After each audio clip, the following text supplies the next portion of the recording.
उसके बाद आपने फुल वो क्या बोलते हैं,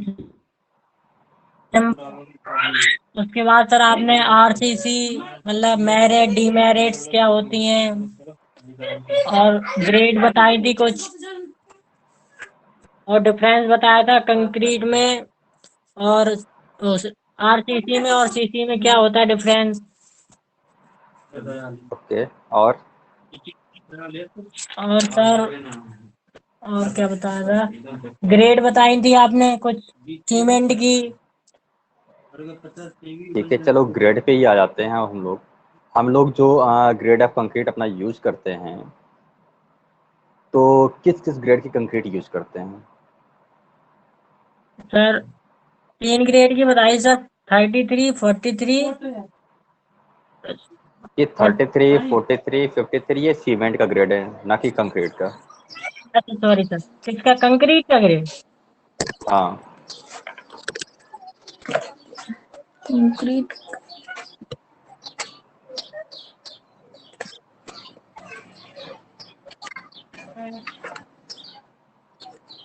बता बेटा, grade of sir concrete. Sir M5 से सर M5 सर से स्टार्ट हो जाती ऑर्डिनरी, है, M5, M10, M15, M20, 25, 35। M15। Sir बोलो बोलो। ऑर्डिनरी कंक्रीट, ऑर्डिनरी कंक्रीट और हम्म हाई स्ट्रेंथ कंक्रीट, हम्म और सर 3 तरीके की बताई थी आपने, ऑर्डिनरी में M10 से M20 तक, हाँ, और फिर सर M55 से सॉरी M5 से 25 से M25, 55। 55 25 और 25 से 55 हमारा था जो स्टैंडर्ड ग्रेड कंक्रीट होता है वो वाला। 30 है सर, और उसके बाद हाई स्ट्रेंथ वाले में M60 से बताया था। 80। एम एम 60 से 80 तक ये हमारा होगा हाईली ग्रेडेड कंक्रीट। ओके, यहाँ पे 10, 5, 15, 20 जो नंबर्स आ रहे हैं, नंबर क्या इंडिकेट कर रहा है? M होता है सर मिक्स, और 28 जैसे कुछ भी मतलब उसमें लिखा है 20, तो करेक्टर स्ट्रेंथ होती है 28 दिन की सर। 20 हमारा है कैरेक्टरिस्टिक स्ट्रेंथ। ओके, जी sir. Of characteristic strength of concrete in compression with in 28 days. Yes मतलब सर। कंक्रीट की 28 दिन में जो कंप्रेसिव काम। स्ट्रेंथ होगी, ठीक है, वो है उसकी। और ये कैरेक्टरिस्टिक स्ट्रेंथ क्या होता है?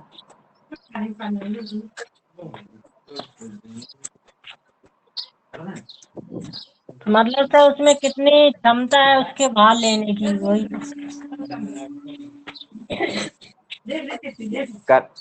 कैरेक्टरिस्टिक स्ट्रेंथ की कल मैंने डेफिनेशन बताई हुई थी, the strength of material not fall more than not 5% और test result are expected to fall. मतलब यदि हम लोगों ने 100 सैंपल लिए हुए हैं, तो 100 में से जो जी मतलब कि जो फेल होने की वैल्यू है वो 5% से मोर ना होनी चाहिए। यदि हमारी फेलियर की वैल्यू 5% से ज़्यादा है, तब फिर वो जो हमारा सैंपल हम लोग क्या कर देंगे, रिजेक्ट कर देंगे या फेल हो जाएगा हमारा स्ट्रक्चर। यदि 5 से कम है, तब तो वो मटेरियल या वो सैंपल हमारे लिए बेटर है। इसलिए इसकी टेस्टिंग के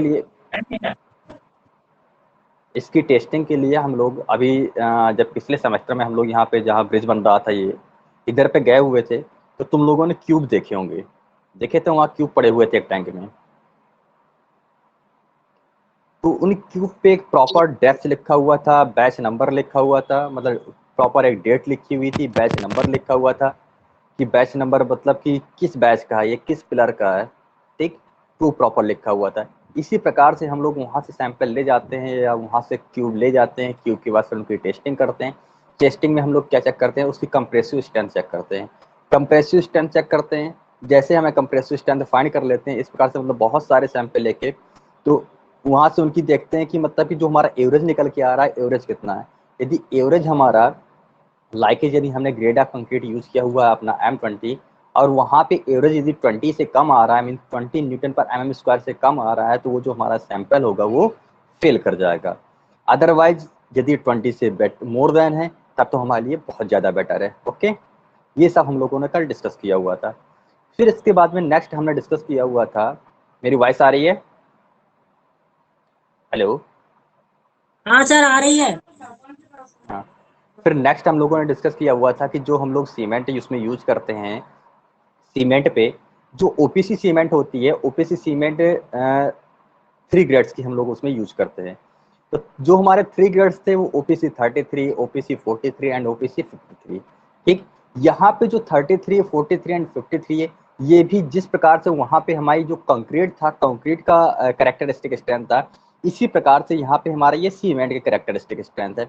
अब ये बताओ, जो हम लोग अब सबसे पहले जब हम लोग वहाँ पे कंक्रीट की कैरेक्टरिस्टिक स्ट्रेंथ चेक कर रहे थे, मींस कंप्रेसिव स्ट्रेंथ उसे चेक कर रहे थे, तो चेक करने के लिए हम लोगों ने एक क्यूब बनाया हुआ था। जो क्यूब का साइज रखा हुआ था वो कितना था, 15 centimetre into 15 centimetre into 15 centimetre. Okay, इसी प्रकार से जब हम लोग हमें सीमेंट की कंप्रेसिव स्ट्रेंथ चेक करनी होगी, तो इसके लिए जो क्यूब बनाएंगे, क्यूब का साइज कितना रखेंगे? 10 इंटू 10 इंटू 10।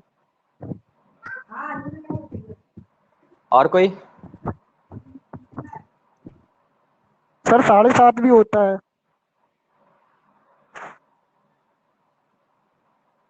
और कोई बताएगा? बेटा जो हमारा आईएस कोड में दे रखा हुआ है उसमें ये लिखा हुआ है कि यदि हम लोग सीमेंट का क्यूब बना रहे हैं, तो सीमेंट का क्यूब बनाने के लिए जो उसका साइज होगा, स्पेसिफाइड साइज है, वो 7.05 centimetre into 7.05 centimetre into 7.05 centimetre. ठीक, सीमेंट के सर लिए फिक्स है। बाकी जो तुमने अभी 10-10 बताया हुआ है, तो 10 उसके लिए कि जब हम लोग कंक्रीट का यूज करते हैं, तो कंक्रीट का एक सैंपल हम लोग लेते हैं, मतलब कि 15 इंटू 15 इंटू 15 पे भी चेक कर लेते हैं। कभी कभी उसकी स्ट्रेंथ हम लोग 10 इंटू 10 इंटू 10 पे भी चेक कर लेते हैं। लेकिन यहाँ पे दोनों पे डिफरेंस ये आता है कि 10 इंटू 10 इंटू 10 के साइज का जो क्यूब था, इसकी compressive strength 15 into 15 into 15 centimetre के साइज की कंप्रेसिव स्ट्रेंथ से ज्यादा आएगी। Yes sir. बोलो सर विकास। बट जो अपने यहाँ लैब है ना सर, उसमें सर 7.5 के क्यों रखे हैं सर? तो वो किसके लिए है सर? वो 7.5 का नहीं होगा, 7.05 का होगा। हो सकता है जीरो मिसप्रिंट हो गया हो, ये दिख ना रहा हो, लेकिन जो हमारा सर जीरो नहीं था स्टैंडर्ड उसमें, होगा 7.5 सर 7.50 लिखा हुआ था। Into 7.50 into 7.50। 7.50 इंटू 7.50, ये तो अभी तक शायद मैंने कहीं देखा नहीं, लेकिन फिर भी देखूंगा, यदि कोई मिल जाएगा तो सर बताऊंगा। पता लेकिन जो है यही लिखा हुआ था के ऊपर सर। हो सकता है सर मिसप्रिंट हो 7.05 या कुछ। हाँ सर हो जो सकता है सीमेंट हो 7.05 जो होगा। जो जो सीमेंट के लिए हम लोग क्यूब बनाते हैं, वो 7.05 इंटू 7.05 इंटू 7.05 सेंटीमीटर के रहते हैं। यदि इसी को ओके एमएम सर। में कन्वर्ट कर देते हैं, तब वो 70.5 mm into 70.5 mm into 70.5 mm। हो सकता है कि 70.5 लिखा हो, तुमने उसे 7.5 पढ़ लिया हो। ठीक है, सर अब जो बहुत भी मतलब वैसा था। हो सकता है। ठीक है, तो इससे हम लोग क्या करते हैं, उसकी कंप्रेसिव स्ट्रेंथ चेक कर लेते हैं। ओके, ये हमारा सब ये ओल्ड वाला ही चल रहा था, जो हमने कल भी डिस्कस किया हुआ था, इसके पहले भी हम लोगों ने इसे कंक्रीट टेक्नोलॉजी में पढ़ा हुआ था। फिर इसके बाद में नेक्स्ट टॉपिक हमने इसी में डिस्कस किया हुआ था, जो हमें वर्केबिलिटी। वर्केबिलिटी, तो वर्केबिलिटी मीन्स क्या होता है, उसकी कार्य करने की क्षमता, यानी मीन्स वर्किंग टू एज, मतलब उनमें उसमें आसानी से कैसे वर्क कर सकते हैं, जो हम कंक्रीट बना रहे हैं उसको कैसे आसानी से वर्क कर सकते हैं। तो उसके लिए कुछ उसमें पॉइंट दे रखे हुए थे कि वर्केबिलिटी को कौन कौन से पॉइंट उसमें अफेक्ट करते हैं। जैसे उसका जो हमारा मटेरियल यूज कर रहे हैं, मटेरियल का जो साइज होगा, शेप होगा, पानी की क्वांटिटी होगी, या सीमेंट की क्वांटिटी होगी, या वाटर सीमेंट रेशियो होगा, ये सब हमारे वर्केबिलिटी पे इफेक्ट डालेंगे। ओके, फिर इसके बाद नेक्स्ट हमारा था, जो हमने कल की क्लास में डिस्कस किया हुआ था, कि जो हम लोग कंक्रीट बनाने में वाटर यूज करते हैं, तो वाटर कौन सा यूज होना चाहिए। तो इसके पहले भी हम लोगों ने पढ़ा हुआ था कि कंक्रीट बनाने के लिए जो हम लोग वाटर यूज करेंगे वो बिल्कुल पीने योग्य वाटर होगा, मीन्स ड्रिंकिंग वाटर होगा। अब ड्रिंकिंग वाटर की जो पीएच वैल्यू होती है वो 7 होती है, मीन्स हम लोग न्यूट्रल लेते हैं। जो न्यूट्रल मीन्स है उसकी पीएच वैल्यू कितनी होगी, 7 होगी। लेकिन यहाँ पे प्रॉपर 7 न लेके एक रेंज पे लेते हैं, क्योंकि प्रॉपर 7 मिलना तो इम्पॉसिबल है हर जगह पे। तो एक रेंज पे लेते हैं, जो हमारा रेंज होगा पीएच वैल्यू को 6.5 से लेकर 8.5 तक होगा। 6.5 और 8.5 मीन्स जो तुम्हारा एसिडिक से लेके एल्कलीज तक सब पे वहां पे आ जाएगा। ठीक, अब इसमें से कोई बता सकता है कि यदि हमारा 7 है तो न्यूट्रल होगा, यदि 7 से ऊपर होगा तो क्या होगा, या 7 से बिलो होगा तब क्या होगा? एसिड बोलो होगा। विशाल। विशाल विशाल विशाल शर्मा, वॉइस आ रही मेरी? Yes sir. बोलो। यदि सर हमारी 7 पानी की से पीएच ऊपर वैल्यू, होगा। सर 7 से ऊपर होगा तो बेस होगा। अच्छा, हाँ 7 से नीचे होगा तो और एसिड होगा। एसिड होगा। ओके, और सर 7 होगा न्यूट्रल होगा। 7 होगा तो फिक्स न्यूट्रल 7। होगा। Okay, yes sir. और किसी को कुछ बोलना है इस पे, इस टॉपिक पे? गजेंद्र, निशांत, निशांत बोलो।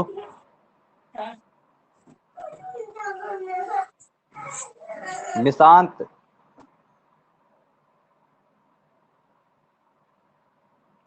चलो गजेंद्र तुम बोलो। सर बेस की क्वांटिटी सर 7 से ऊपर होगी तो सर बढ़ती जाएगी सर, जैसे सर ठीक है, 7 से, और 7 से नीचे होगी तो एसिड की बढ़ती जाएगी, एसिड ज्यादा मिलेगा उसमें, ठीक। पीएच तो माइनस। इनके कहने का मतलब ये है कि यदि हमारे पानी का जो पीएच मान है, यदि 7 है, इसका मतलब पानी हमारा उदासीन अवस्था में। यदि 7 से ज्यादा है मीन्स 8, 9, 10, 11, 12 से लेकर 14 तक मीन्स 14 तक, ठीक, तो उस समय वहां पे क्या होगा, उसमें क्षारीयता बढ़ेगी। ठीक, यदि 7 से बिलो हो रही है मीन्स 6, 5, 4, 3, 2, 1, तो यहाँ पे हमारी क्या होगी, अम्लीयता उसकी बढ़ेगी। Okay, right. Yes sir.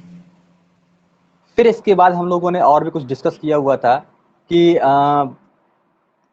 PH value हो गई, पीएच वैल्यू के साथ उसकी कैरेक्टरिस्टिक स्ट्रेंथ हो गई। फिर यहाँ पे उसका वाटर सीमेंट रेशियो था। वाटर सीमेंट रेशियो अब अच्छी बताओगे, जो हमारा water cement ratio according to Abraham, ठीक है, अब्राहम ने एक वाटर सीमेंट रेशियो दिया हुआ था, वो कितना था?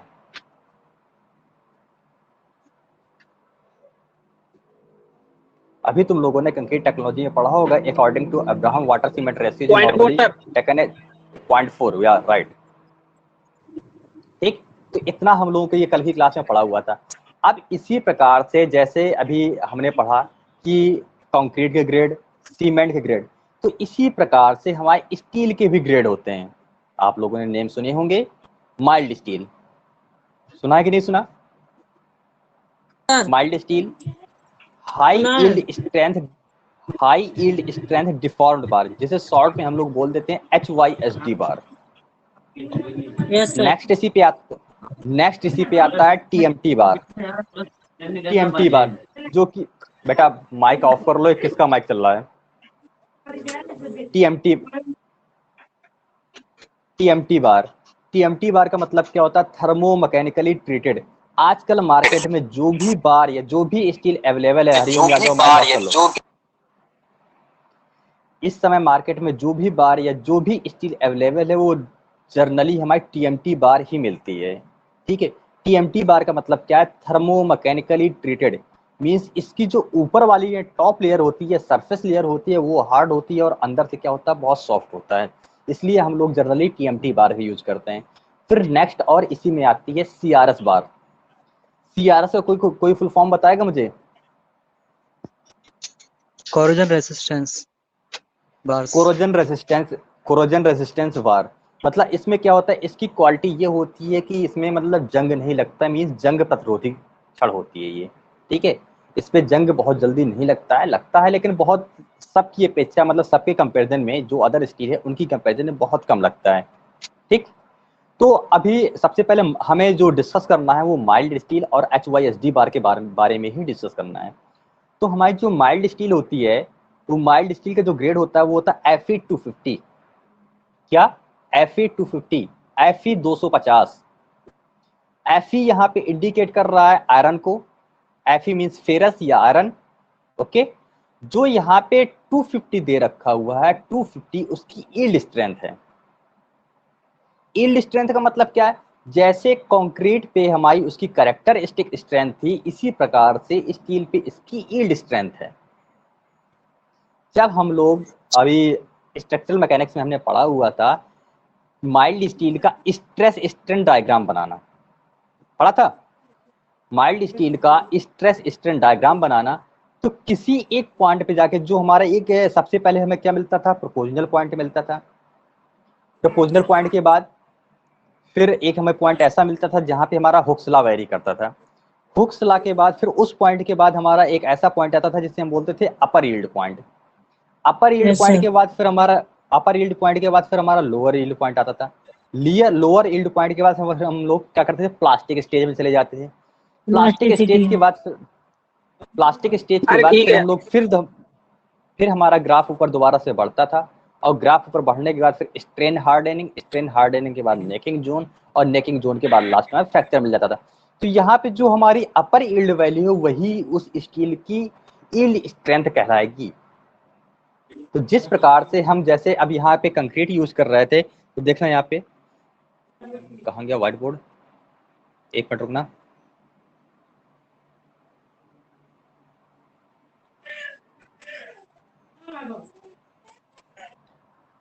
एक व्हाइट स्क्रीन शो हो रही है आपको बेटा? स्क्रीन शो हो रही है कि नहीं हो रही है? यस सर, Yes, कोई sir. नहीं। तो देखो, हो रही सर। जैसे हम लोगों ने कंक्रीट में देखा हुआ था M20, ठीक, M25। तो यहाँ पे जो 20 और 25 था, ये क्या था, FCK की वैल्यू थी, ठीक है। Yes, sir. FCK का मतलब क्या था, कंक्रीट की कंप्रेसिव स्ट्रेंथ, वो भी कंक्रीट की characteristic compressive strength with in 28 days. मतलब कंक्रीट की जो 28 डेज में जो उसकी कैरेक्टरिस्टिक कंप्रेसिव स्ट्रेंथ आती है, वो है ये नंबर। इसी प्रकार से जो हम लोग स्टील लेते हैं, अब स्टील के केस में क्या होता है कि जैसे हमारा माइल्ड स्टील है, तो माइल्ड स्टील का मैंने ग्रेड क्या बताया, Fe250, ठीक। यहाँ पे जो Fe है, Fe शो कर रहा है कि हमारा क्या है, आयरन है। Fe यहाँ पे क्या शो कर रहा है कि आयरन है या फेरस है, ठीक। लेकिन यहाँ पे जो हमारा 250 है, वो 250 क्या इंडिकेट कर रहा है, ये Fy की वैल्यू इंडिकेट कर रहा है। जैसे वहां पे FCK था, इस प्रकार से ये हमारा क्या Fy है, और Fy को हम लोग क्या बोलते हैं, Fy को हम लोग यहाँ पे बोलते हैं yield strength, YIELD, yield strength, ठीक। समझ में आया कि यहाँ पे हम लोग Fy को क्या बोलते हैं, यील्ड स्ट्रेंथ। और ये जो ग्रेड है Fe250, ये Fe250 किसका ग्रेड है,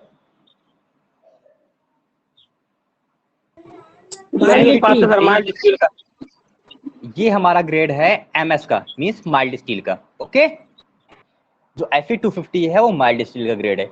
इसी प्रकार से और जो हम अदर स्टील बार यूज करते हैं उनके बारे में भी देख लो। एक मैंने और नेम बताया हुआ था HYSD बार। HYSD बार को हम लोग कभी कभी टॉर बार भी बोल देते हैं, ठीक है। टॉर बार, इसी को हम लोग साथ में डिफॉर्म्ड बार भी बोल देते हैं,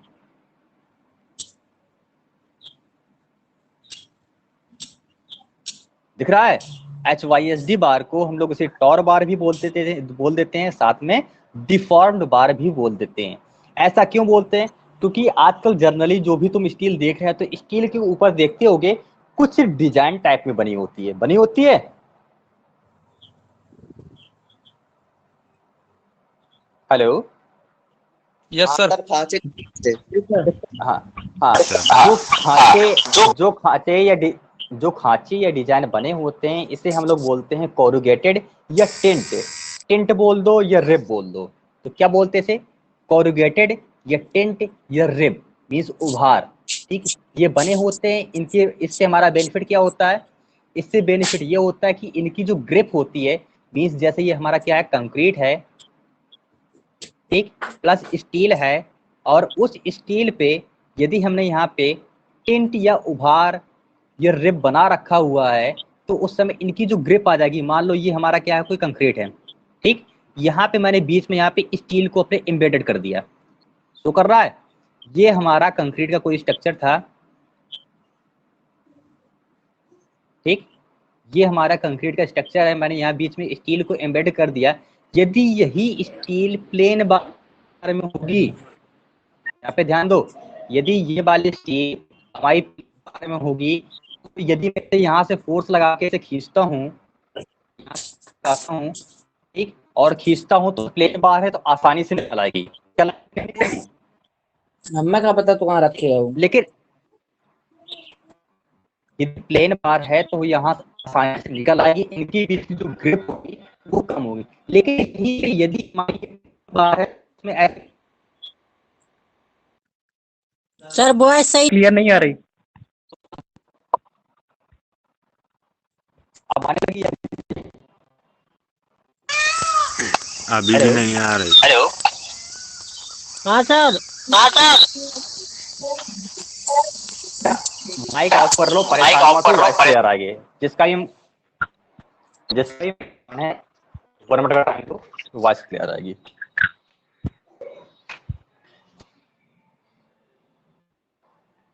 हाँ तो ये तो तुम लोगों को शो कर रहा होगा, स्क्रीन तो शो कर रही है, नहीं कर रही है?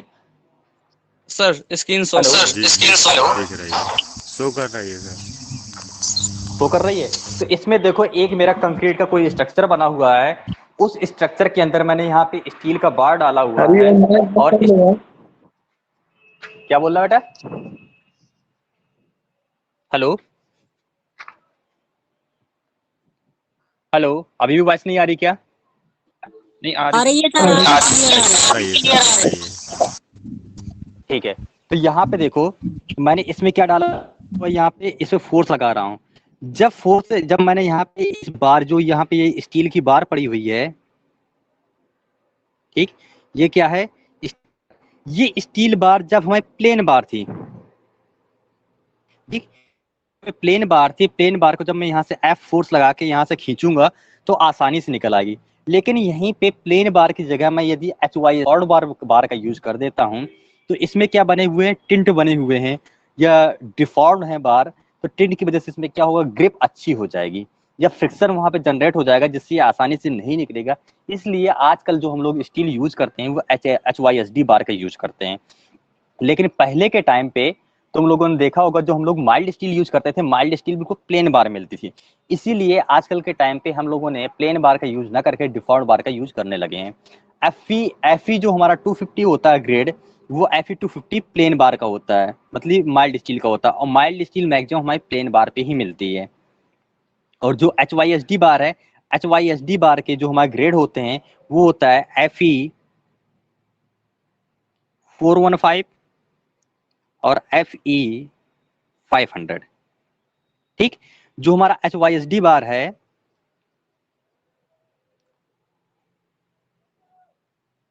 HYSD बार है वो 2 ग्रेड में पाया जाता है। पहला क्या है FE 415 और दूसरा क्या है FE 500। यहां भी सेम वही है, जो 415 और 500 है ये क्या है, यील्ड स्ट्रेंथ है, यील्ड स्ट्रेंथ। ओके, किसी कोई कंफ्यूजन? जो हम लोग स्टील यूज करते हैं या स्टील पाई जाता है माइल्ड स्टील को हम लोग FE 250 बोलते हैं, और जो HYSD बार है, HYSD बार को हम लोग डिफॉल्ट बार या टॉर बार बोलते हैं। ठीक, और इनके जो ग्रेड होते हैं वो FE 415 और FE 500 होते हैं। FE यहाँ पे जो तुम्हारा 415 और 500 ये क्या है, उनका अंत है। ओके, कोई कंफ्यूजन किसी को? 415 ही होता है, 410 नहीं हो सकता? नहीं, ये ग्रेड है, ग्रेड पहले से फिक्स है बेटा। Okay sir. 415 और 500 ये ग्रेड दोनों पहले से ही फिक्स हैं, डिसाइड हैं। यहाँ पे हमारे करने से, तुम्हारे करने से कुछ नहीं होगा। ओके, तो यहाँ पे अब देख लेते हैं कि जो हम लोगों ने, अब देखो जैसे हमारा माइल्ड स्टील था, अब यहाँ पे देखना माइल्ड स्टील का हम लोगों ने स्ट्रेन और स्ट्रेस डायग्राम पढ़ा हुआ था। यहाँ पे क्या होता है, स्ट्रेन होता है, ठीक, इस जगह पे हमारा क्या होता है, स्ट्रेस होता है। ठीक, ग्राफ हमारा कुछ ऐसे जा रहा था और ऐसे जाके फिर ये ऐसे यहाँ से ये फ्रैक्चर हो गया था। ठीक, एक पॉइंट हमें ये मिला था, एक पॉइंट ये मिला था, एक पॉइंट ये मिला था, एक ये मिला था, एक ये मिला था, एक ये मिला था, लास्ट में फ्रैक्चर पॉइंट आ गया था F। ये ग्राफ यहाँ पे इंडिकेट हो रहा है कि नहीं हो रहा है? Yes sir. ठीक, तो यहाँ पे हमारा स्ट्रेस था, ये स्ट्रेंथ था, ये वाला जो पॉइंट था। जब मैं ये ग्राफ बना रहा हूँ किसके लिए, MS के लिए, ये मेरा ग्राफ किसके लिए, MS के लिए। तो यहाँ पे जो ये वाली, यानी इस पॉइंट से यहाँ से देखना, यहाँ पे जो स्ट्रेंथ मिल रही है वो क्या होगी, 250 होगी।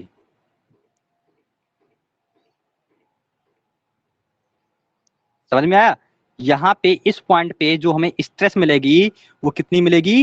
250 न्यूटन पर एमएम स्क्वायर की मिलेगी। 250 न्यूटन पर एमएम स्क्वायर की मिलेगी। यहाँ पे स्ट्रेस पे पूरा यहाँ पे पूरा ऐसे ग्राफ बना होता है। यहाँ पे ये सब इंडिकेट रहता है 50, 100, 150, 200 और ये 250। इसी प्रकार से पूरा ये जीरो से स्टार्ट होता है। यहाँ से मान लो से हमने 50 ले लिया, यहाँ पे 100 ले लिया और यहाँ पे 150 ले लिया और इससे मान लो यहाँ पे बीच में एक 200 कर दो और ये हमारा 250 हो गया। इस प्रकार से यहाँ से हमारा क्या मिल जाएगा? ये माइल्ड स्टील के लिए हमारा स्ट्रेस और स्ट्रेन डायग्राम था।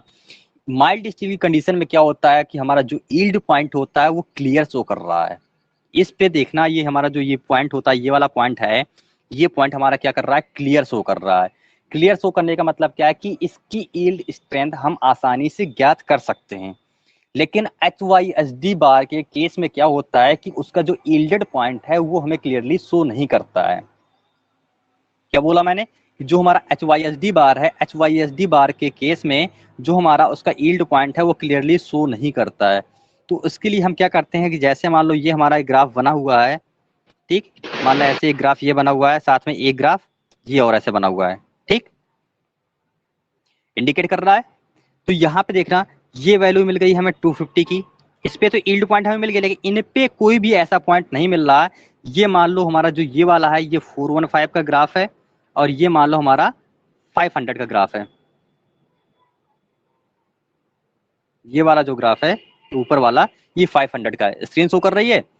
नीचे वाला है ये हमारा ये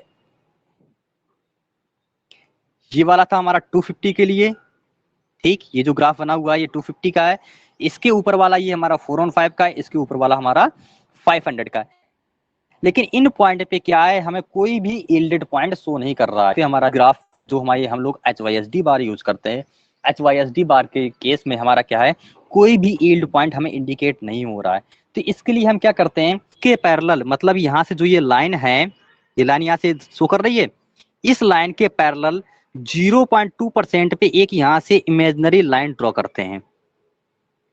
0.2% पे यहाँ से एक इमेजिनरी लाइन ड्रा करते हैं, वो भी 0.2% किसका? स्ट्रेन का। स्ट्रेन के 0.2% से यहाँ पे एक इमेजिनरी लाइन ड्रॉ करते हैं। वो इमेजिनरी लाइन जिस पॉइंट पे भी काटती है वो वहां से उसकी प्रूफ स्ट्रेस मिल जाती है।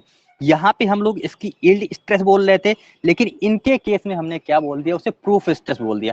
प्रूफ स्ट्रेस क्यों बोला हुआ है? क्योंकि 0.2% से हम लोग ले रहे हैं। तो अब यहाँ पे जो ये पॉइंट आया हुआ है, ये ग्राफ हमारा कौन सा था? 415 का था। तो ये हमारा 415 के लिए उसकी स्ट्रेंथ हो जाएगी और ये वाली जो हमारी होगी यील्ड स्ट्रेस वो हो जाएगी 500 के लिए। समझ में आ गया? समझ में आया कि 250 हम लोग जो इसकी वो MS होती है, MS पे हमारा जो यील्ड पॉइंट होता है वो क्लियरली शो करता है, इसलिए हमें 250 वहां से मिल जाता है। लेकिन जो हमारी HYSD बार होती है, HYSD बार के केस में हमें यील्ड पॉइंट क्लियरली शो नहीं करता है, इसलिए इस ट्रेंड की जो पैरेलल हम लोग 0.2% पे एक लाइन ड्रॉ करते हैं, उस लाइन पे वो लाइन उन ग्राफ को जिस जगह पे इंटरसेक्ट करती है, उस पॉइंट हमारा क्या करता है? वहां पे प्रूफ स्ट्रेस कहलाता है। Yes sir. Okay, okay sir. ये हो गया हमारा स्टील का, कि स्टील का हमारा। अब यहाँ पे ये समझ गया होगा कि FY का मतलब क्या होता है, उसकी यील्ड स्ट्रेंथ से लेते हैं, क्योंकि जब भी हम लोग क्वेश्चन सॉल्व करेंगे तो वहां सीधा तुम्हें स्टील का ग्रेड दे रखा होगा Fe250, Fe415 या Fe500। तो सीधा तुम वहां पे ये नहीं लिखोगे कि स्टील की यील्ड स्ट्रेंथ या स्टील की यील्ड स्ट्रेस या कंक्रीट का कैरेक्टरिस्टिक स्ट्रेंथ या कंप्रेसिव स्ट्रेंथ। वहां पे तुम सिर्फ डायरेक्ट लिखोगे FC के बराबर इतना, FY बराबर इतना, M20 इतना दे रखा हुआ है, ठीक। इस प्रकार से हम लोग इंडिकेट करते हैं और ऐसे ही हमारे क्वेश्चन में आएंगे। क्वेश्चन में तुमसे जो MCQ तुम्हारा पेपर आएगा, पेपर कोई ज्यादा टफ नहीं आना है, बस जनरली ऐसे दे देगा कि मान लो उसने दे दिया है कि Fe415 है, ठीक। Fe415 के केस में बताओ इसकी जो FY की वैल्यू है वो कितनी होगी। अब तुम लोग सोचोगे कि यहाँ पे Fe415 दे रखा है, FY की वैल्यू पूछ रहा है, क्या होगी? जब तक नहीं पढ़ा हुआ है तब तक नहीं बता पाओगे। ओके, अब आते हैं टॉपिक पे। पैरेलल नहीं सर। हाँ बोलो बोलो। सर 0.2% पर ही क्यों खींचते हैं पैरेलल लाइन? क्योंकि बेटा एक मतलब कि प्रैक्टिकली एक डाटा एज्यूम किया गया था कि प्रैक्टिकली सबसे पहले उसने 0.1% पे खींचा, 0.2% पे खींचा, लेकिन जो 0.2% पे जो उसके स्ट्रेंथ मिल रही थी वो ज्यादा बेटर मिल रही थी। क्योंकि ये हमारे, मैंने कल भी ये वर्ड बोला हुआ था कि हमारे आईएस कोड में जो लिखा हुआ ये एक प्रकार से मान लो कि यूनिवर्सल बिल्कुल ट्रूथ है। उसमें जो भी डाटा दिया गया है टोटल प्रैक्टिकली वेस्ट पे है। तो उन्होंने प्रैक्टिकली पहले 0.1% पे किया, 0.2 पे किया, 0.3 पे किया, लेकिन जो 0.2 से जो उन्हें वैल्यू मिल रही है वो ज्यादा एक्यूरेट मिल रही है। इसलिए 0.2% पे हम लोग उसे एक पैरेलल लाइन ड्रॉ कर लेते हैं। वो 0.2% वाली लाइन जिस पॉइंट पे जाके उसे इंटरसेक्ट करती है वो हमारी क्या कहलाती है, उसकी प्रूफ स्ट्रेस कहलाती है, या HYSD बार की हमारी यील्ड स्ट्रेस कहलाती है। Okay sir. Okay sir sir ji sir. बोलो सर अभी आपने सर जैसे बोलो बताया बोलो। कि एफई 415 के लिए जैसे आप ही आपने बोला कि एफ आई की वैल्यू लिखते हैं, हाँ तो वो वैल्यू सर क्या थी सर? तो मैंने यहाँ पे बताया ना कि जैसे मान लो कि हमने क्या ले रखा हुआ है, FE 250 ले रखा हुआ है, जी FE 250 ले रखा है। तो यहाँ पे जो 250 दे रहा है ना, ये 250 ही हमारा FY है, सर, 250 एफआई ही का वैसे हमारा कुछ पर्टिकुलर कुछ नाम होता है? FY का मतलब है बेटा यील्ड स्ट्रेस। FY अब कल मैंने इंडिकेट शायद इसके पढ़ाए होंगे कि इसका, जब कल मेरी फर्स्ट क्लास थी, फर्स्ट क्लास में मैंने बताया हुआ था कि इनके इंडिकेशन में देखने लिखा होगा, जैसे एरिया ऑफ कंक्रीट के लिए हम लोगों ने वहाँ पे क्या इंडिकेट कर रहे थे, AC कर रहे थे। एरिया ऑफ स्टील के लिए हम लोग AS इंडिकेट कर रहे थे। अनुमेय प्रतिबल। एरिया, ठीक, area of steel in tensile के लिए वहाँ पे AST यूज कर रहे थे। Area of steel in compression के लिए ASC यूज कर रहे थे। इस प्रकार से टर्म्स होते हैं। अब हर जगह पे उनका फुल फॉर्म यूजुअल होता है, तो हम लोग क्या करते हैं, शॉर्ट यूज कर देते हैं, ठीक। और बाकी इसकी हिंदी देख लेना क्या होती है, और इसकी जो इंग्लिश होती है अनुमेय स्ट्रेस। प्रतिबल सर, अनुमेय प्रतिबल होती है। जो भी हो, क्योंकि यदि हिंदी पढ़ोगे टेक्निकल वर्ड की तो कंफ्यूज हो जाओगी। क्यों कंफ्यूज होगी, इसका एग्जाम्पल, अच्छा सा एग्जाम्पल मेरे बताने से पहले तुम लोग अपने लास्ट सेमेस्टर के पेपर में देख चुके होगे कि जो इंग्लिश वर्ड होते हैं, इंग्लिश वर्ड की ही वो जो कहते हैं हिंदी लिख देता है, ठीक। तो बेटर यही होगा कि आप लोग जो टेक्निकल वर्ड है, आप बेशक पूरा हिंदी लिखो, सब कुछ लिखो, लेकिन जो टेक्निकल वर्ड है इनकी इंग्लिश जानना तुम्हारे लिए अति आवश्यक है। Okay okay sir.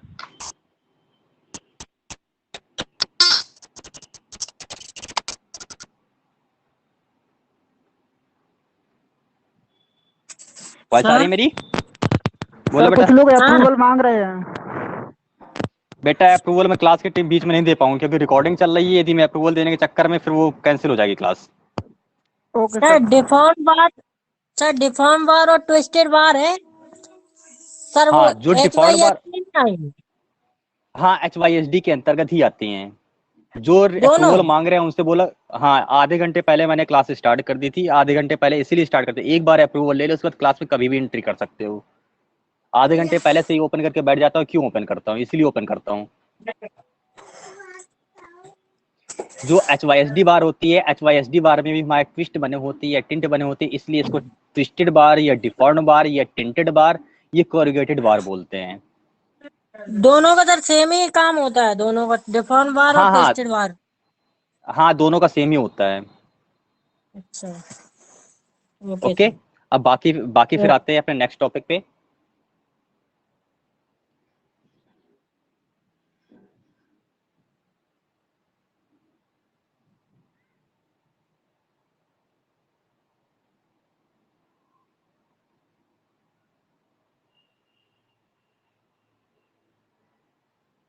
हमने सिलेबस देख लिया था, बाकी यहाँ ये सब कुछ पढ़ चुके हैं, ठीक। और जो हमारी PCC है, RCC है, उसके बारे में पढ़ लिया है। एडवांटेज भी पढ़ लिए हैं। एडवांटेज के बाद जो हमारा कंक्रीट है, कंक्रीट के ग्रेड ही हम लोगों ने पढ़ चुके हैं। वर्केबिलिटी ही पढ़ चुका है। Types of reinforcement. अब देखो मैं तुम लोगों को यही समझा रहा था, जो हमारी माइल्ड स्टील और स्टील की जो पार्ट्स होते हैं, जो HYSD बार है, HYSD बार में दो पार्ट दे रखे हुए हैं, एक ही FE 415 है और FE 500 है, ठीक। ये बार, फिर इसके बाद जो तुम्हारा TMT बार होता है या CRS बार होता है, ये अलग से पार्ट हैं। तो आजकल जो जर्नली मार्केट में अवेलेबल हो रही है, तो अवेलेबल इस समय TMT बार है,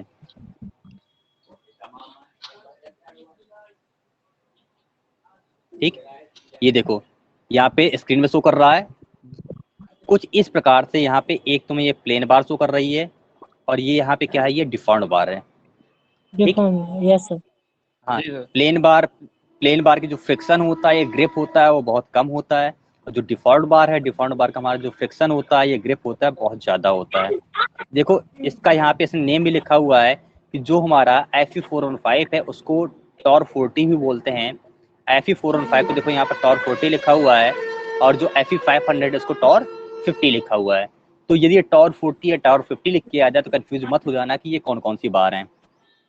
okay, yes sir.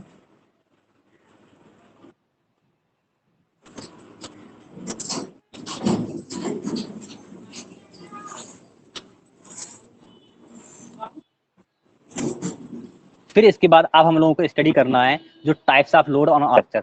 RCC structure पे हमारे कौन कौन से लोड आते हैं उनके बारे में हमें स्टडी करना है। एक तो सबसे पहले हमारा जो आरसीसी स्ट्रक्चर है उस आरसीसी का उसका खुद का डेड वेट होगा, ठीक है, यानी उसका डेड लोड होगा। डेड लोड के बाद फिर उस पर लाइव लोड को ही हम लोग इम्पोज लोड बोल देते हैं। तो लाइव लोड का मतलब क्या होता है कि लाइक यदि उस बिल्डिंग या स्ट्रक्चर के ऊपर कोई भी मूवेबल थिंग्स है, ठीक है, या ह्यूमन बीइंग्स है या कोई लिवेबल थिंग्स है या मूवेबल थिंग्स है, ठीक है, तो उनकी वजह से उसमें जो लोड आ रहा है वो हमारा क्या होगा, लाइव लोड होगा। इसी प्रकार नेक्स्ट हमारा उसमें विंड लोड है, स्नो लोड है, लोड है। ये लोड्स हमें अपने बेटा माइक ऑफ कर लो, कौन है ये? तो ये लोड्स हमें अपने आरसीसी स्ट्रक्चर की डिजाइन करते समय कंसीडर करना है या इनको काउंट करना है। ओके, अब यहाँ पे कुछ डेड लोड हैं। डेड लोड की यहाँ पे एक टेबल टाइप में बनी हुई है कि इनका डेड लोड कितना होता है। जैसे मान लो हमारा जो प्लेन सीमेंट कंक्रीट है, ठीक, प्लेन सीमेंट कंक्रीट का जो यहाँ पे यूनिट वेट होता है वो 24 किलो न्यूटन पर मीटर क्यूब होता है। ये यूनिट वेट सबको जनरली याद होने चाहिए, सोते जागते उठते बैठते यदि कोई तुमसे पूछ ले कितना होता है तो ये तुम्हें रटा होना चाहिए। यदि हमारी प्लेन सीमेंट कंक्रीट होगा उसका जो यूनिट वेट होगा वो 24 किलो न्यूटन पर मीटर क्यूब या 2400 किलोग्राम प्रति मीटर क्यूब, ठीक, 24 किलो न्यूटन पर मीटर क्यूब या 2400 किलोग्राम प्रति मीटर क्यूब या 24 किलो न्यूटन प्रति मीटर क्यूब। इसी प्रकार से आरसीसी का जो हमारा यूनिट वेट रहता है वो पीसीसी से 100 ज्यादा होता है, यानी वहां पे 2400 किलोग्राम प्रति मीटर क्यूब था, लेकिन आरसीसी का जो यूनिट वेट होगा 2500 किलोग्राम प्रति मीटर क्यूब या 25 किलो न्यूटन प्रति मीटर क्यूब होगा, ठीक। इसी प्रकार से जो हमारी स्टील है, स्टील का जो यूनिट वेट होगा वो हमारा क्या होगा 78.5 किलो न्यूटन प्रति मीटर क्यूब या 7850 किलोग्राम प्रति मीटर क्यूब। कितना? 7850 किलोग्राम प्रति मीटर क्यूब। इसी प्रकार जो हमारी ब्रिक मैसनरी होता है या ब्रिक होता है, इसका जो हम लोग यूनिट वेट लेते हैं वो 19 से 20 के बीच में कुछ भी वैल्यू एज्यूम कर सकते हैं, 19 से 20 के बीच में, ठीक। ब्रिक के लिए जो हम लोग वेट लेते हैं वो 19 से 20 किलो न्यूटन के बीच में कुछ भी एज्यूम कर सकते हैं। इसी प्रकार जो हमारा सीमेंट है, सीमेंट के लिए जो हमारा यूनिट वेट होगा सीमेंट के लिए 14.10 किलो न्यूटन पर मीटर क्यूब और रैपिड हार्डनिंग सीमेंट के लिए 12.55 किलो न्यूटन पर मीटर क्यूब होगा। ओके, इस प्रकार से और भी इसमें कुछ दे रखे हुए हैं, ये सब तुम लोग यहाँ पे यदि चाहो तो इसका स्क्रीनशॉट ले सकते हो, शॉट ले लो और ये सबको याद होने चाहिए। ओके, वॉइस आ रही है? हेलो, यस सर, स्क्रीनशॉट ले रहा है। आ रही सर, आ रही।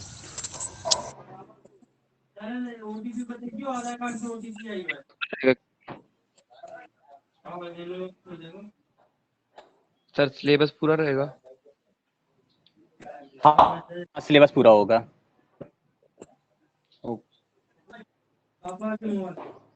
सर एक हो गया? क्वेश्चन पूछना। हाँ सर बोलो। हो गया। सर जो सब बोलो। बार होती है सर, हाँ जो सब बार को सब बनाते कैसे हैं सर? बेटा, बार को जनरली हम लोग स्टील बोल देते हैं। स्टील पे उस पे हाँ। कुछ आयरन का परसेंटेज रहता है, कुछ क्रोमियम का रहता है, कुछ निकल का रहता है, कुछ कार्बन का परसेंटेज रहता है, कुछ मैग्नीज का परसेंटेज रहता है। इसलिए इसका मतलब एक पूरा कंपोजिशन टाइप में हो जाता है। सबका एक निश्चित कंपाउंड भी है, निश्चित परसेंटेज में मिलाने के बाद में फिर उसमें उसकी क्वालिटी डिसाइड की जाती है, फिर उससे स्टील बनाते हैं। जैसे हमारे CRS है तो CRS में क्या करते हैं, वहाँ पे निकल का परसेंटेज ज्यादा कर देते हैं, प्लस साथ में उसके साथ हमारा उसमें कार्बन का परसेंटेज भी ज्यादा कर देते हैं। जो हमारी रेलवे की रेल होती हैं, ठीक है, तो वहाँ पे क्या होता है कि उनकी स्ट्रेंथ हमें ज्यादा चाहिए, तो उनकी स्ट्रेंथ ज्यादा चाहिए, ज्यादा स्ट्रेंथ देने के लिए हम लोग क्या करते हैं, वहाँ पे कार्बन और मैग्नीज का परसेंटेज ज्यादा कर देते हैं। तो इसलिए इनका पूरा कंपाउंड रहता है, कंपोजिशन रहता है कि निश्चित निश्चित किस परसेंटेज में इनको मिलाया जाता है। इसके बाद ही फिर उनका फॉर्मेशन किया जाता है, ओके, या उनका यस सर। मैन्युफैक्चरिंग की जाती है। ये तुम्हारे लोड्स हो गए, लाइव लोड है, विंड लोड है, स्नो लोड्स है, और ये अर्थक्वेक लोड्स हैं।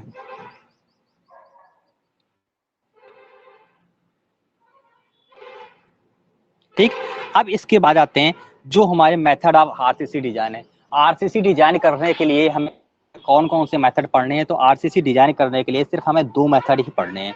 फर्स्ट मेथड है हमारा WSM मेथड। मेथड दे रखे हुए हैं, लेकिन हमें जो स्टडी करनी है ओनली 2 मेथड की करनी है। फर्स्ट है हमारा WSM मेथड, मतलब वर्किंग स्ट्रेस मेथड। सेकेंड है हमारा state method means LSM method, और थर्ड है हमारा लोड फैक्टर और ultimate load method. Working stress method और लिमिट स्टेट मेथड, इन्हीं 2 मेथड के बारे में हमें पढ़ना है। वर्किंग स्ट्रेस और लिमिट स्टेट दोनों में डिफरेंस क्या है, चलो जान लेते हैं हम लोग डिफरेंस क्या है। तो सबसे पहली बात ये है कि जो हमारा वर्किंग स्ट्रेस मेथड है ये बहुत ज्यादा ओल्डेस्ट मेथड है। मतलब क्या है, बहुत ही ज्यादा ओल्डेस्ट मेथड, मतलब पुराना मेथड है। पॉइंट ये है कि जो हमारा WSM मेथड है ये इलास्टिक थ्योरी पे बेस्ड है। थ्योरी, अब इलास्टिक थ्योरी तुम लोग जानते हो कि मतलब हुक्स ने जो इलास्टिक थ्योरी दी हुई थी उसमें क्या बोला हुआ था कि जो तुम्हारी मतलब कि जो हुक्स के अकॉर्डिंग तुम्हारी इलास्टिक थ्योरी थी वो क्या थी, कोई बताएगा? स्ट्रेस डायरेक्टली प्रोपोर्शनल स्ट्रेन के होता है सर। ठीक, stress is directly proportional to strain, ये हमारी हुक्स की इलास्टिक थ्योरी थी। तो इस मेथड में क्या किया गया है कि जो ये WSM मेथड है टोटल इलास्टिक थ्योरी पे बेस्ड है। इसका मतलब क्या हुआ कि जो हमारी कंक्रीट है और स्टील है वो भी तुम्हारी मतलब क्या होगा कि सीधा हुक्स लॉ को ओबे करेंगी, जबकि ऐसा इम्पॉसिबल है। ठीक, ऐसा रॉन्ग होता है क्योंकि स्टील और कंक्रीट दोनों हुक्स लॉ को ओबेज नहीं कर सकती है। ठीक, इस वजह से इस मेथड को वहां पे क्या कर दिया गया था, छोड़ दिया गया था। ऐसे कुछ डिसएडवांटेज भी थे कि जो जैसे तुम्हारा स्टील है और कंक्रीट है दोनों एक साथ, कंक्रीट तुम्हारा पहले फेल हो जा रहा था, स्टील तुम्हारा बाद में फेल हो रहा था, दोनों हुक्स लॉ को वेरी ओबेज नहीं कर रहे थे। ठीक, फिर इनके जो मेन ड्रॉबैक्स हैं, ड्रॉबैक्स देख लो। इसमें मेन ड्रॉबैक्स में क्या है कि इसने जो यहाँ पे एज्यूम किया हुआ था concrete is elastic which is not true. इसने क्या एज्यूम किया हुआ है कि कंक्रीट तुम्हारी प्योरली इलास्टिक है। अब तुम लोग ये बताओ, तुमने कंक्रीट टेक्नोलॉजी में पढ़ा हुआ है, क्या कंक्रीट तुम्हारा इलास्टिक मटेरियल होता है? नहीं सर। कंक्रीट हमारा इलास्टिक मटेरियल ना होके वो क्या होता है, थोड़ा सा ब्रिटल होता है। ठीक है, ब्रिटल होता है। तो एक तो पहले हमारा ये ड्रॉबैक आ गया। फिर दूसरा इसका ड्रॉबैक क्या था कि इसमें कोई भी मतलब कि एक प्रॉपर फैक्टर ऑफ सेफ्टी नहीं था। कुछ भी जिसका जो माना है उसने वही ले लिया। ठीक है, it uses factor of safety for stress only which does not give true margin of safety because do not know the failure load. ठीक है, इससे हम कोई भी फेलियर लोड का अपना मतलब कि काउंट नहीं कर पा रहे थे, कितना लोड आ रहा है, क्या हो रहा है, क्या नहीं हो रहा है। फिर दूसरा इसमें यह था कि इसका जो हमारी सेक्शन की डायमेंशन थी, डायमेंशन हम लोग डिसाइड नहीं कर पा रहे थे। कुछ लोग उसका डायमेंशन के मतलब जैसे बीम है हम लोग कास्ट करना है, कुछ लोग बीम का साइज छोटा कर दे रहे थे, कुछ लोग बड़ा कर दे रहे थे। जब बीम का साइज तुम लोग बड़ा कर रहे हो तो बड़ा करने से क्या होगा, इसकी जो कॉस्ट आएगी बहुत ज्यादा आएगी, मटेरियल ज्यादा वेस्ट होगा तो उसकी कॉस्ट ज्यादा आएगी। तो मतलब जो तुम्हारा ये रहेगा टोटल रहेगा क्या रहेगा, मतलब जो सेक्शन रहेगा वो अनइकोनॉमिकल हो जाएगा, मतलब वो सेक्शन तुम्हारा कॉस्टली हो जाएगा। ठीक, इसके हमारे मेन ड्रॉबैक्स ये थे। और इस पे जो हम लोग फैक्टर ऑफ सेफ्टी यूज करते थे वो कंक्रीट के लिए 3 यूज करते थे और स्टील के लिए 1.78 यूज करते थे। ओके,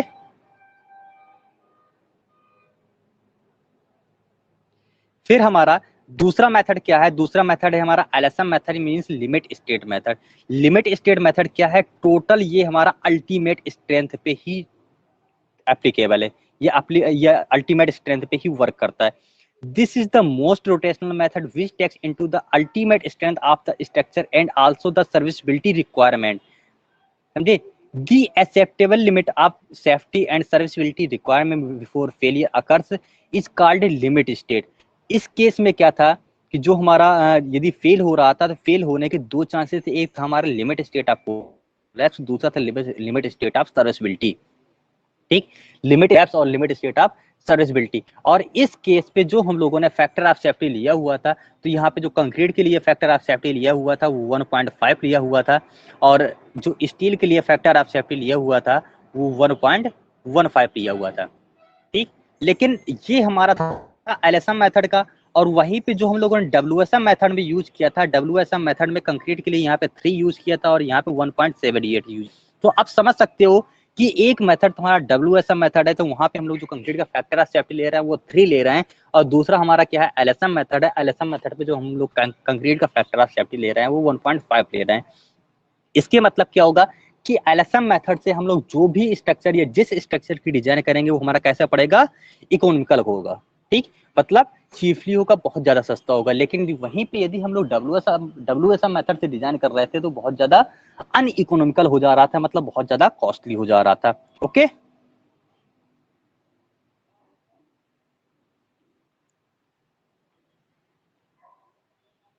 फिर इसके बाद में यहाँ पे कुछ फिल इन द ब्लैंक्स दे रखे हुए हैं, ट्राई करोगे भरने की। पहला दे रखा हुआ कंक्रीट इज वेरी वीक इन। अब तुम लोगों को कंक्रीट हमारी किसमें भी टेंसाइल में वीक होती है, ठीक, और कंप्रेसिव में हमारी स्ट्रांग होती है। फिर इसके बाद सेकंड पॉइंट दे रखा हुआ, सेकंड क्वेश्चन है the unit weight of RCC. RCC का यूनिट वेट अभी जस्ट पड़ा हुआ है कि आरसीसी का हमारा यूनिट वेट कितना होता है, 25 किलो न्यूटन प्रति मीटर क्यूब। ठीक, बेटा माइक ऑफ कर लो। आरसीसी का होता है 25 किलो न्यूटन पर मीटर क्यूब। वहीं पे हमारा यदि हम लोग इसी की जगह पीसीसी यूज करते हैं तो पीसीसी के केस में हमारा कितना हो जाता है, 24 किलो न्यूटन प्रति मीटर क्यूब। ओके, आरसीसी के केस में 25 और पीसीसी के केस में 24। फिर है हमारा concrete is graded on the basis of. Concrete हमारा जो कंक्रीट का कंक्रीट का ग्रेड होता है वो किसके बेस पे होता है, कोई बताएगा इस क्वेश्चन को? क्या चीज? क्वेश्चन रिपीट करना था बेटा। स्क्रीन पे शो कर रहा होगा, मेरी स्क्रीन शो कर रही है कि नहीं कर रही है ये बताओ पहले जी। स्क्रीन पे जो 3rd नंबर का क्वेश्चन है, concrete is graded on the basis of, ये क्या होगा? Concrete is graded compressive strength. Okay, concrete is graded on the basis of compressive strength. 4th number का क्वेश्चन है, 4th नंबर में क्या लिखा हुआ है, bar are preferred over mild steel bar. 4th number question में वो तो अभी स्टील के बारे में जब हम लोग पढ़ रहे थे तो उसमें हमने ये देखा हुआ था कि जो हमारी HYSD बार होती है वो HYSD बार माइल्ड स्टील से मींस MS से हमारी क्या होती है, बेटर होती है। तो वही इसमें क्वेश्चन दे रखा हुआ है कि bars are preferred over mild steel bar. इसकी मतलब कि हमारे कौन सी बार को हम ज्यादा प्रेफर करते हैं, तो क्या हो जाएगा यहाँ पे, mild steel bar, sorry HYSD bar. Okay,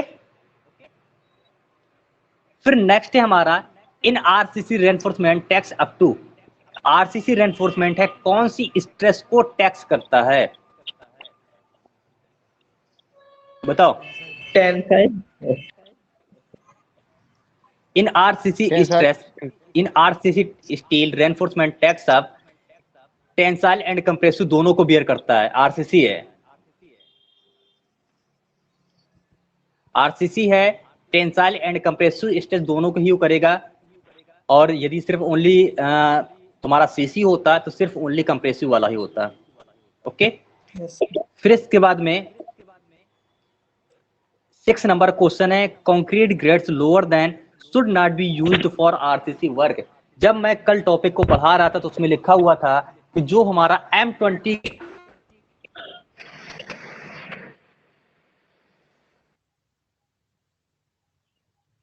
हम लोग आरसीसी वर्क पे नहीं करते हैं, ये हमारा IS कोड 456/2000 में दिया गया है। बोलो 10 से नीचे नहीं बेटा, जो सर कौन सी ग्रेड? जो हमारा IS कोड 456/2000 में दिया गया है उसमें ये लिखा है कि आरसीसी वर्क के लिए हम लोग M20 ग्रेड से नीचे की कंक्रीट का यूज नहीं करेंगे। Yes sir. और इसके पहले जो IS कोड था, IS कोड 456 1978, IS कोड 456 1978, ठीक। पहले हमारा ये वाला कोड था, इस कोड में लिखा हुआ था जो हम लोग यहाँ पे ग्रेड ऑफ कंक्रीट यूज करेंगे वो N15 से नीचे की नहीं करेंगे। लेकिन फिर क्या हुआ, हमारा IS कोड रिवाइज्ड हुआ। रिवाइज्ड होने के बाद हमारा IS कोड कौन सा आया, 456 2000 आ गया। यहाँ पे आ गया 2000, ठीक। 2000 ने ये बोला कि यहाँ पे जो हम मतलब कि minimum grade of concrete use करेंगे वो कितनी यूज करेंगे, M20 यूज करेंगे। ये फिक्स है। Okay yes sir. फिर इसके बाद में अगला क्वेश्चन है, 1 bag of cement in India weight. एक बैग सीमेंट का वजन कितना होता है, 50 किलोग्राम, 50 किलोग्राम, ठीक। इसके बाद फिर अगला क्वेश्चन है, HYSD bars are also known as deform steel bar. ठीक है, डिफॉर्म्ड या टॉर, कुछ भी कर सकते हो। ओके, ट्विस्ट बार भी फिर तो कह इसके सकते बाद हैं। हाँ, ट्विस्ट बार भी बोल सकते हो, लेकिन हमें ऑप्शन देखना होगा। यहाँ पे क्या देखो, मतलब फिल इन द ब्लैंक्स है। फिल इन द ब्लैंक्स में तो ऐसा कुछ भी भर सकते हो, लेकिन यदि ऑप्शनल है तो वहाँ पे तुम्हें ऑप्शन देखना होगा। Okay okay sir. फिर इसके बाद में नेक्स्ट है हमारा, working stitch method is based upon. अभी मैंने बताया हुआ था जो हमारा Hooke's law। WS मेथड है वो हुक्स लॉ नहीं, elastic theory, based on elastic theory. Elastic theory और इलास्टिक थ्योरी हुक्स ने दी हुई है, ठीक। फिर इसके बाद में नेक्स्ट हमारा दे रखा हुआ है, the modulus of elasticity of steel is taken as. ये क्वेश्चन तुम लोग पिछले 6 महीने से पढ़ते चले जा रहे हो और कल भी बताया modulus of elasticity of steel ES बराबर 2 × 10 की पावर 5 न्यूटन पर mm स्क्वायर, ठीक, न्यूटन पर mm square. Okay yes sir. Yes sir. अब इसके बाद कुछ ऑब्जेक्टिव दे रखे हुए हैं, ऑब्जेक्टिव देख लेते हैं हम कि ऑब्जेक्टिव क्या है, ठीक। इसमें कुछ MCQ टाइप में क्वेश्चन दे रखे हुए हैं। अब चलो MCQ सॉल्व करो। पहला हमारा MCQ है, the reinforcement in RCC tax tensile stress. तो यहाँ पे देखो, अब वहां पे हमारे पास क्या था कि कोई जैसे अभी सेम इसी प्रकार का क्वेश्चन हमें फिल इन द ब्लैंक में मिला था, तो उसमें हमारे पास कोई भी ऑप्शन नहीं था, तो हम लोगों ने वहां पे क्या किया, दोनों फिल कर सकते थे, टेंसाइल एंड कंप्रेसिव। लेकिन यहाँ पे क्या है कि हमें जो मोस्ट प्रोबेबल आंसर है उसको सिलेक्ट करना है। तो जो हमारा मोस्ट प्रोबेबल है वो कौन सा है, टेंसाइल स्ट्रेस। ओके, तो यहाँ पे आंसर हमारा कौन सा हो जाएगा, टेंसाइल स्ट्रेस फर्स्ट वाला ए, ठीक, ए वाला हो जाएगा। इसके बाद फिर सेकंड नंबर का क्वेश्चन देखो। सेकंड नंबर के क्वेश्चन में क्या दिया हुआ है, the coefficient of thermal expansion of concrete is nearly equal to steel, यानी यहाँ पे हमारा क्या हो जाएगा, सी। अब ये भी हम लोगों ने डिस्कस किया हुआ था कि हम लोग कंक्रीट के अंदर अपना जो रेनफोर्समेंट के रूप में यूज करते हैं, तो देखो इतने सारे यहाँ पे मटेरियल दे रखे हुए हैं, वुड है, स्टील है, एल्यूमिनियम है, कॉपर है, सबका यूज कर सकते थे, लेकिन उनकी जगह पे हमने स्टील को ही सिलेक्ट किया, क्योंकि इसका जो तुम्हारा थर्मल एक्सपेंशन कोएफिशिएंट होता है वो इक्वल होता है। ओके, कितना होता है कोई बताएगा, अल्फा की वैल्यू कितनी होती है, जो थर्मल एक्सपेंशन कोएफिशिएंट होता है, बताओ, 12 × 10 की पावर -6 प्रति डिग्री सेंटीग्रेड।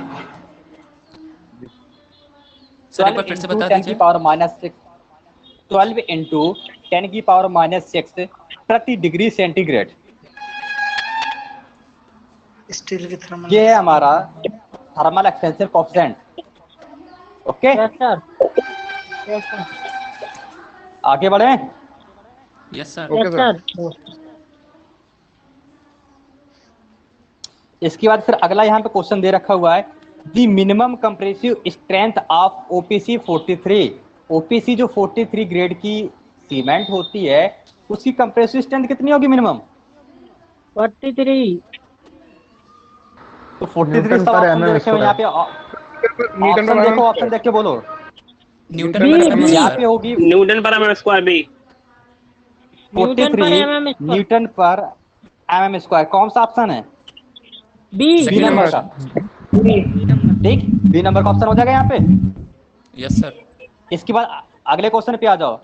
IS 456 रिकमेंड कि IS 456 किसको रिकमेंड करता है? Limit LSM। Stress. Working stress method. जो हमारा नो IS 456 है वो हमारा LSM मेथड को ही रिकमेंड करता है। ठीक, IS 456 हमारा LSM मेथड को रिकमेंड करता है। इसके बाद फिर अगला क्वेश्चन है, अगला क्वेश्चन है the yield stress divide by the factor of safety is called. यदि यील्ड स्ट्रेस को फैक्टर ऑफ सेफ्टी से डिवाइड करते हैं तो क्या मिलता है? इस प्रकार का तुमने एसएम में भी पढ़ा हुआ था। यानी यहाँ पे हम कर देते हैं इसे FY अपॉन FOS। तो क्या मिल जाएगा? Ultimate stress. बताओ, अल्टीमेट स्ट्रेस की लिमिट स्ट्रेस की इलास्टिक स्ट्रेस की परमिसिबल स्ट्रेस? Ultimate stress.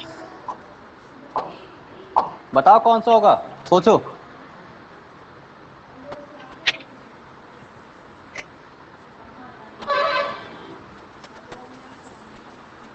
थोड़ा नीचे कर दीजिए सर तो बता दें। इसका ऑप्शन है डी नंबर का ऑप्शन है permissible stress. Okay, permissible stress D number का ऑप्शन है इसका। ये क्या होता है सर? परमिसिबल स्ट्रेस अभी आगे पढ़ोगे। परमिसिबल स्ट्रेस एक तरीके से मान लो उसकी जो वर्किंग, मतलब कि परमिसिबल मीन्स होती है अनुज्ञेय या जितना उस पे मतलब जितना वो बियर कर सके। हाँ, अनुमत वाली मान लो, मतलब कि उससे ज्यादा वो बियर नहीं कर पाएगा। फिर जैसे परमिसिबल का मतलब क्या है कि मतलब जैसे अब एक तुम्हारी जो भार उठाने की क्षमता है, मान लो सपोज दैट 20 किलोग्राम है, तो 20 किलोग्राम क्या है कि परमिसिबल है। यदि 20 से 21 हो जाएगा तो 21 किलोग्राम क्या हो जाएगा? वो रिजेक्शनेबल हो जाएगा, मतलब उसे रिजेक्ट कर दोगे। ठीक, इस प्रकार से इसकी हाँ परमिशन टाइप की है कि मतलब इतना हमारे लिए क्या है? परमिसिबल है, और उसके बाद फिर क्या हो जाएगा? वो रिजेक्शनेबल हो जाएगा। ओके, यहाँ तक ये हमारा ये टॉपिक हमारा क्लोज हो गया। इसके बाद कल से हम लोग स्टार्ट करेंगे जो हमारी WSM मेथड की सबसे पहले जो बीम है, बीम की थ्योरी, जैसे हमारा सिंगली बीम है, डबली बीम है, कि कौन सी सिंगली बीम होती है, कौन सी डबली बीम होती है, उनके बारे में डिस्कस करेंगे। ओके सर, ये कौन से राइटर की बुक है? ये राइटर है, एक मिनट रुको, मैं इसका फर्स्ट पेज ही लगा दे रहा हूँ, देख लेना कौन सी राइटर की क्या है। ये तुम्हें नेट पे भी मिल जाएगी और मार्केट पे भी चाहो तो मार्केट से भी ले सकते हो।